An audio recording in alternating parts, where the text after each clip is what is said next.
O casamento que você conhece, o matrimônio do jeito que você conhece, nem sempre foi assim.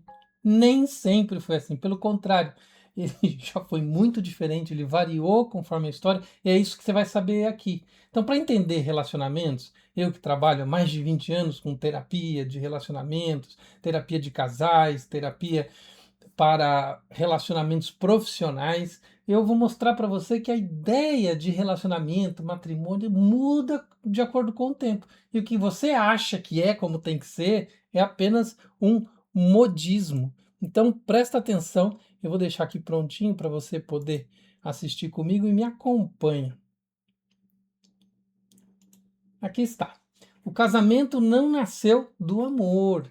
Então, primeiro, essa noção de casamento e amor é uma noção muito, muito recente que a gente vai ver agora. Você vai aprender agora sobre isso, porque não é, nem sempre foi assim. E faz bem pouco tempo que é assim, viu?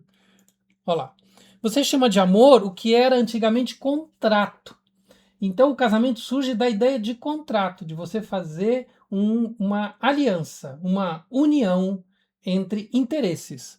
Você acredita que casar por amor é lei natural, mas isso tem 200 anos. Na história da humanidade, só 200 anos, mais recentemente. Por milênios, e eu nem sei se dura até hoje isso. Por milênios, casamento foi arranjo de terra e poder. Sentimento nunca entrou nessa conta. E a outra coisa é que mesmo hoje, se a gente pensar o que as pessoas entendem por amor, tem muita coisa de interesse, tem muita coisa de outras ideias que propiciam que tem uma relação, mas não sei se é bem amor. Aí a gente vai entrar num aprofundamento que não é o caso aqui dessa apresentação. Vamos seguir aqui, próximo slide. Casar nunca foi sobre romance. Primeiros contratos de casamento documentados são cerca de 4.000 anos na Mesopotâmia, percebe? A gente está falando de 200 anos aqui sobre amor, e nós estamos falando de mais de 4.000, na verdade, na história. A função original, aliança de terra, de herança ou de família. Eu estou trabalhando com posses, com patrimônio. Kuntz, que é um pesquisador, amor como base do casamento só vira norma no Ocidente nos séculos 18, nós estamos falando ali 1750, e 19, tá? Então, a partir dos anos, né, 1750, 1000 e 1800. Essa mudança levou 150 anos para se afirmar, que foi no século 20. E meio que rapidamente está se desfazendo, porque a gente está vendo que as coisas hoje em dia são um pouquinho diferentes. O harém era poder, não luxo. Já ouviu falar de harém, né? Com um senhor e vários outros a serviço desse senhor, né? Harém já existiam antes do Islã nas civilizações pré-islâmicas do Oriente Médio. Espaço de mulheres com papel político e real, não era um cativeiro. Elas tinham uma função política, era uma instituição de controle de poder. Impérios da China, da Índia, da África e da Europa sustentaram esse modelo, um homem com várias mulheres. A gente tem que pensar o seguinte: os homens morriam nas guerras, eram mais lutavam entre eles, então tinha uma mortalidade até hoje, né? Tem uma mortalidade maior. Então, você pensando nessas sociedades, também era usado esses serviços do harém como uma forma de serviço ao poderoso, tá? E a gente olha isso e fala dentro, muito preconceito com os árabes, né? E nós vemos que tem na China, na Índia, na África e na Europa, né? O detalhe do harém é uma adaptação social àquele momento, né? A forma como aquela estrutura social vivia, né? A Turquia só aboliu a poligamia oficialmente em 1926, século XX, para vocês terem uma ideia de como. E nós temos tradições norte-americanas hoje em dia, religiões que ainda defendem a poligamia, tá? Então, não é um vídeo sobre isso, mas tem uma tradição evangélica, cristã, que defende a poligamia. O patriarcado é recente e nem sempre venceu. Então, esse discurso contra o patriarcado, né, que a gente vê no movimento igualitário, ele também é um discurso que precisa de mais aprofundamento, sabe? O patriarcado ocupa, na nossa história como um todo, 6% da história documentada da humanidade. Nem sempre foi assim. Sua ascensão se liga-se à agricultura. Terra fixa, cria herança, cria controle de posse, a herança criada a herança cria controle sobre corpo e linhagem, e por isso então se preocupa com essa necessidade de manter, né, homem com mulher, como posse, como terra, entende? Essa visão surge, mas surge dessa estrutura. Antes a estrutura não era bem essa, porque a relação não se baseava na posse. Que a agricultura vai gerando essa necessidade de enraizamento, e aí surge essa noção de posse que vai gerar essa estrutura patriarcal que a gente recebeu, né, dessa sociedade. Matriarcado, espelho do patriarcado, nunca foi comprovado exatamente, como se uma sociedade de mulheres espelhasse exatamente essa sociedade de homens, sabe?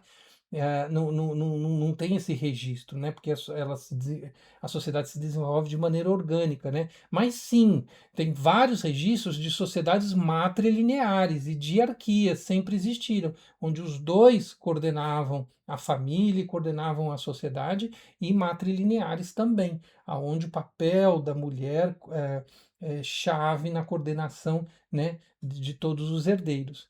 Entre primatas, o poder passa por mães e não por pais. Então, por exemplo, essa ideia da mulher, né, transmitindo, sendo o centro do poder e da gestão, ela é uma presente nos primatas. Tá? Dormir junto também é moda, viu? Essa coisa, nós estamos juntos, tem que dormir junto, também é super, super, super recente, né? Não é uma necessidade biológica, tem gente que pensa que é biológico físico, né? Na corte medieval, a noite de núpcias era espetáculo público, isso é bem diferente do que a gente tem, né? Com testemunhas e lençol exibido como prova, né? De que houve algo ali naquela... como é? A aliança se confirmou, né? Tinha um pouco isso, né? Como uma confirmação de contrato. Entre 1850 e 1950, quartos separados eram sinal de saúde e status, nunca de crise. Então nós estamos falando até 1950, gente. Então, muito recente, século XX. Né? Ter quartos separados era saudável para o casal, era saudável. Aí depois que isso muda. Só nos anos 1950 a cama separada começou a significar problema de relacionamento. Né? Até em 1956 a autora Marie Stopes chamou a cama de casal separada, o que como era antigamente, né? Antes de 1950, de invenção do diabo, né? Então a gente tem essa questão de tem que dormir junto, uma questão cultural que nos foi colocada muito, muito recentemente. Então é algo para se pensar, assim.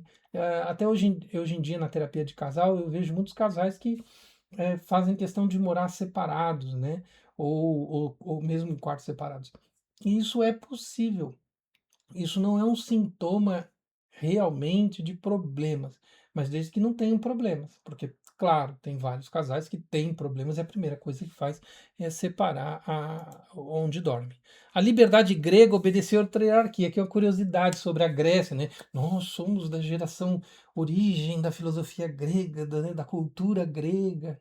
E na Grécia e Romas antigas, as relações entre homens eram toleradas, né? Não havia uma questão da bissexualidade masculina, né? Mas por hierarquia de idade e classe, nunca por escolha livre. Então, o homem poderoso poderia exercer seu poder sobre outros homens, né? Em Roma, tinha uma outra noção, olha que outra visão que a sociedade tinha. A penetração era sinal de domínio. Então, ser penetrado era ser conquistado, era ser conquistado pelo outro. Então, a régua não era de orientação sexual ou de preferência, era de poder. Se eu tenho poder sobre você, se eu tenho eu o conquisto, né? O casamento entre pessoas do mesmo sexo existe hoje em 38 países, tá? O casamento entre pessoas do mesmo sexo. Conquista iniciada em 2001, é uma coisa muito recente na história, né? Na Holanda, né, em 2001. E o que muda de época para época é sempre quem detém o poder de decidir, né? Essa questão da relação entre, entre pessoas do mesmo gênero, né? O casamento sempre foi feito, nunca dado. Cama, fidelidade, papel de gênero. Cada regra nunca foi eterna, ela foi desenhada para aquela época. Então também a gente não pode se apegar demais a essas regras. A ideia é que a gente tenha uma troca saudáveis no sentido de entendimento, de compreensão e se adapte ao que é melhor para a relação, o mais saudável para a relação. Se a sua relação pede outro formato, outro ritmo, outra conversa, isso não necessariamente é uma falha ou um grande problema, desde que haja diálogo, compreensão, entendimento, adaptação, respeito, respeito. Então, eu trabalho com isso há mais de 20 anos, posso te ajudar, tenho ajudado vários grupos, vários casais com essa com a terapia, com a ajuda do diálogo, com a ajuda do desenvolvimento do entendimento e do respeito. Você pode entrar em contato, tem as diferentes formas, mas o que eu queria passar, e acho interessante você passar esse vídeo para outras pessoas, é a ideia de que nós estamos, não nos, não nos prendamos demais a um modelo histórico que nós vivemos, se nós temos inteligência para entender e lidar com ele. Porque às vezes a pessoa se revolta contra o modelo e é um revoltadinho. Então não está resolvida a questão, não está tranquila. Eu sou revoltadinho e aquilo não está. Eu quero fazer diferente de todo mundo, mas aquilo não tá consciente, não está livre, não está alegre, não está lúcido. Então, mas ao tomar decisões com lucidez, com essa clareza, aí sim, a gente pode fazer essa encaixe melhor dentro do que é determinado historicamente para que seja melhor, mais feliz, mais saudável para a vida da pessoa. Estou aqui à disposição para ajudar e aproveita, manda esse vídeo para outra pessoa e segue o canal, acompanha e espera que tenha mais vídeo aí pela frente. Um abraço, até mais.